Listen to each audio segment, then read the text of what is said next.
안녕하세요. 감동사연 채널 왈칵입니다. 꾸준히 한국과 각별한 인연이 있는 외국인분들의 이야기를 생생하게 전달하는 데 힘쓰도록 하겠습니다. 이제 오늘의 사연자분 모셔볼게요. 사연자분 안녕하세요. 안녕하세요. 프랑스 파리에서 결혼하여 착한 남편과 어여쁜 딸 그리고 사랑스러운 반려견 아델과 화목하게 지내고 있는 줄리아라고 합니다. 안녕하세요, 줄리아님. 왈칵에 오신 것을 환영합니다. 오늘 어떤 사연을 들려주실 예정이신가요? 저번 왈칵 영상에서 진돗개 관련 사연 잘 들었습니다. 그것을 보고 제 반려견 아델에 관한 이야기도 시청자분들에게 들려드리면 어떨까 해서 이렇게 사연을 보내게 되었습니다. 아무쪼록 제 사연 잘 들어주시면 감사하겠습니다. 진돗개 사연이라니 벌써부터 궁금해지는데요. 이제 줄리아님의 사연 본격적으로 함께 알아보시죠. 전 프랑스에서 두 번째로 큰 도시인 마르세유에서 나고 자랐습니다. 대학에 들어가기 전까지는 별다른 문제 없이 화목한 가정의 부모님 밑에서 별 문제 없이 지냈죠. 하지만 문제는 대학에 진학하고 나서부터 일어났습니다. 제가 진학하고자 하는 학교학과는 프랑스 파리에 위치한 소르본 대학교 영상매체학이었어요. 해당 학과를 목표로 두고 열심히 공부해서 입학에 성공했습니다. 문제는 제가 살고 있는 마르세유와 파리는 거리가 멀어서 소르본 대학교에 기숙사로 들어가거나 자취를 했어야 했어요. 제가 대학교에 상위급 성적으로 입학한 것이 아니어서 불행히도 제한된 기숙사 정원에 들지 못했지요. 어쩔 수 없이 파리 근교에 있는 곳에 자취방을 구해서 살게 되었어요. 처음 한 2달 정도는 그럭저럭 살만했습니다. 공부하는 데에 집중을 해야 했고 학교 생활에 적응하기에 바빴거든요. 그런데 자취를 한 지 6개월쯤 때 학교 생활과 교우 관계에 어느 정도 적응하고 나니 심각한 외로움과 공허함이 몰려왔지요. 그도 그럴 것이 거의 20년을 부모님 형제와 같이 살다가 혼자 있는 시간이 많아지다 보니 학교 친구로서는 이 외로움이 채워지지 않더군요. 공부에 집중도 잘 되지 않았어요. 공부를 하다가 멍 때리기는 일쑤였고 불면증도 심해졌지요. 이렇게는 안 될 것 같아서 정신과 상담을 받으러 갔죠. 선생님은 제 증상이 우울증의 초기 증상이라고 진단하였습니다. 저는 여쭤봤어요. 선생님, 지금 대학교 생활을 온전히 마치려면 계속해서 자취를 이어나가야 하는 상황인데 어떻게 하면 좋을까요? 약 말고 또 다른 해결책이 있을까요? 선생님은 효과적인 해결책으로 친구 말고 새로운 유대 관계를 형성하는 방법을 가르쳐 주었어요. 바로 강아지나 고양이를 키워보라는 겁니다. 줄리아님과 유사한 우울증 초기 증상으로 이곳을 방문하는 환자분들에게 위와 같은 해결책을 제시했는데 증상이 꽤나 호전된 분들을 보았습니다. 저는 고양이 털 알러지가 심해서 고양이를 키울 수는 없었고 강아지를 키워보자라는 마음을 먹었습니다. 바로 집에 가서 인터넷 유튜브 서칭을 했죠. 아주 다양한 반려견 강아지를 영상으로 찾아보았는데 유독 제 눈에 들어오는 견종이 있었어요. 그게 바로 대한민국 토종견 진돗개였답니다. 진돗개는 주인과 강하면서 끈끈한 유대감을 공유한다고 하더군요. 충성심과 용기도 높고 뛰어난 판단력을 갖추고 있다고 했어요. 무엇보다 생긴 외모가 너무 귀엽고 사랑스러워서 저는 진돗개를 입양해서 키우자고 마음에 확신을 가졌죠. 작고 귀여운 강아지도 좋지만 아무래도 똑똑하면서 유대감 나누기에 진돗개만한 견종이 또 없지요. 네, 맞습니다. 정신과 선생님이 추천해준 6마리의 반려견 중 진돗개도 있었거든요. 저는 바로 진돗개를 입양했고 이름은 한국어로 고귀한이라는 뜻을 가진 프랑스어인 아델이라고 지어주었어요. 아델이랑 같이 살고 나서부터 제 삶은 180도 바뀌었답니다. 얘가 어떻게 아는 건지 제가 공부를 한참 하다가 기종과 같이 우울하게 멍을 때리고 있을 때면 저에게 다가와 귀를 팔랑팔랑 흔들며 애교를 부리는 게 아니겠어요? 그럴 때마다 아델과 같이 놀며 사진과 동영상을 찍고 놀았답니다.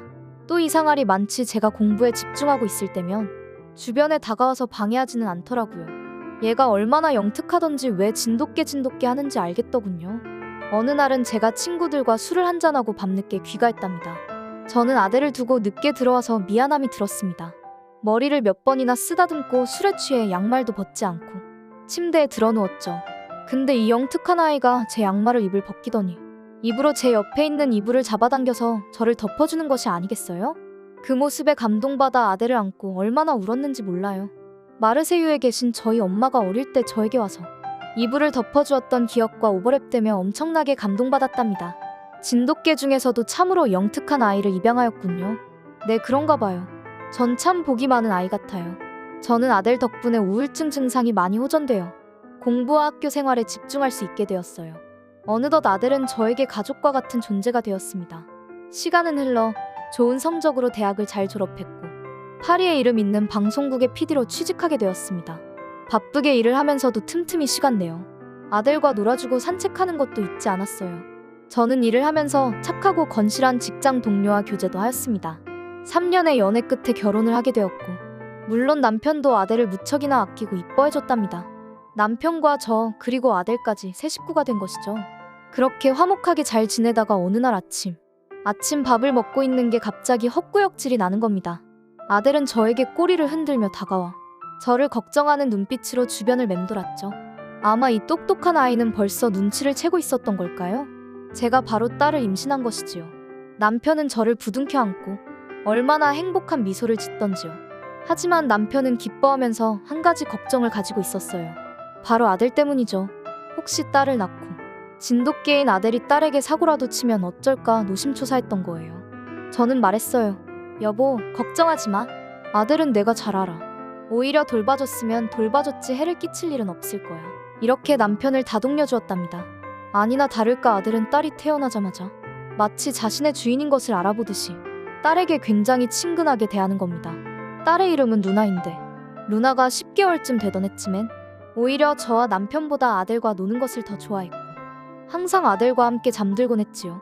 그때부터 남편은 자신의 걱정이 괜한 걱정이었다는 것을 깨달았지요.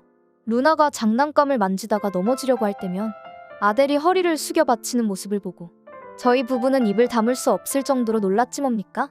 그것뿐이겠어요? 어느 날은 남편과 딸 그리고 아델과 산책을 나갔는데 공원 주변에서 아이들이 부메랑을 던지면서 놀더군요. 그 부메랑이 한 번은 루나를 태운 유모차 쪽으로 날라오다가 유모차를 스쳤는데 아델이 그 모습을 보고 얼마나 혼이 나게 지저대는지 아이들에게 제가 다 민망했답니다. 하지만 내심 든든했어요. 마치 딸의 보디가드가 하나 생긴 것 같은 기분이 들었거든요. 이제 줄리아님의 가정에 아델은 절대 없어는 안 될 존재가 되었던 거군요. 네, 맞습니다. 그런데 도스토옙스키의 명언이 있죠. 인간은 행복 외에 그것과 같은 분량의 불행이 항상 필요하다. 그렇게 행복한 하루를 보내고 있던 때 충격적인 사건이 발생하게 되었습니다. 충격적인 일이라뇨. 무슨 일이 발생한 건가요? 하루는 제가 입이 심심해 집 근처에 빵을 사러 나갔던 적이 있었습니다. 물론 딸 루나와 아델도 함께 데리고 나갔죠. 그곳에서 사건이 터진 것입니다. 빵을 다 사고 계산을 하고 있었는데 오랜만에 만난 대학 친구가 그 빵집에 있는 겁니다. 그 친구는 얼마 전에 저희 집 근처로 이사 온 거더라고요. 우린 너무 반가워서 시간 가는 줄 모르고 이야기를 나눴어요. 근데 제가 그렇게 한눈 파는 사이에 유모차가 사라져 버린 것입니다. 저는 순간 패닉에 빠져버렸어요. 딸을 잃어버렸다는 충격과 어떻게 갓난 아기를 두고 한눈을 팔 수 있냐라는 죄책감이 물밀듯이 몰려온 것이지요. 저는 울고불며 유모차를 찾아 나섰습니다. 마치 드라마에 나오는 여주인공 마냥 하염없이 광광 울면서 거리를 배회했어요. 주변에 있는 사람들은 제가 하도 우니까 걱정되는 표정 반, 이상한 표정 반으로 저를 쳐다보더군요. 제 대학 친구와 더불어 몇몇 사람들은 저를 도와주었어요. 일단 제 친구는 경찰에 실종 신고 전화를 먼저 했지요. 시간은 쉴 새 없이 흘러갔습니다. 미친 듯이 아이를 찾고 있었던 그때 6시간 만에 경찰에서 유모차와 아기를 찾았다는 연락이 왔지요. 경찰이 2~3시간 찾다가 이거는 안 되겠다 싶었던지 열화상 탐지기가 달린 드론을 이용해 수색을 했고 작은 생체 신호를 느낀 드론을 경찰이 발견하게 된 것입니다. 그곳에는 딸아이뿐만이 아니라 진돗개인 아델도 있었습니다. 그때 느꼈죠. 아내가 딸아이를 잃은 것에 미쳐서 아델은 생각도 안 하고 있었구나 라고요. 내심 미안한 마음이 들더군요. 경찰은 저에게 CCTV를 보여주었어요. 내리막길에서 유모차 잠금 장치가 풀리면서 유모차가 겹사진 아래로 내려간 것이었습니다. 가까이에 두고도 제가 워낙 패닉에 빠져 있으니 찾지 못했던 것이지요. 그런데 CCTV에는 더 놀라운 장면이 찍혀 있었어요. 바로 진돗개인 아델이 급격히 내려가는 유모차를 향해 딸려가는 장면이었습니다.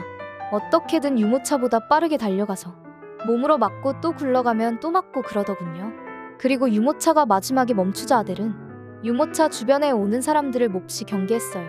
모르는 사람들이 유모차 주변에 오지 못하도록 지저대더군요. 저는 진돗개가 이 정도로 똑똑한지는 알지 못했습니다. 그 이후로 경찰과 함께 찾는 것을 도와준 사람들에게 감사 인사를 전하고 아델과 루나를 안고 부둥켜 울며 집으로 돌아갔죠. 정말 과히 말씀드릴 수 있겠는데 진돗개는 지구상에서 가장 충직하고 사랑스러운 견종이 아닐까 싶습니다.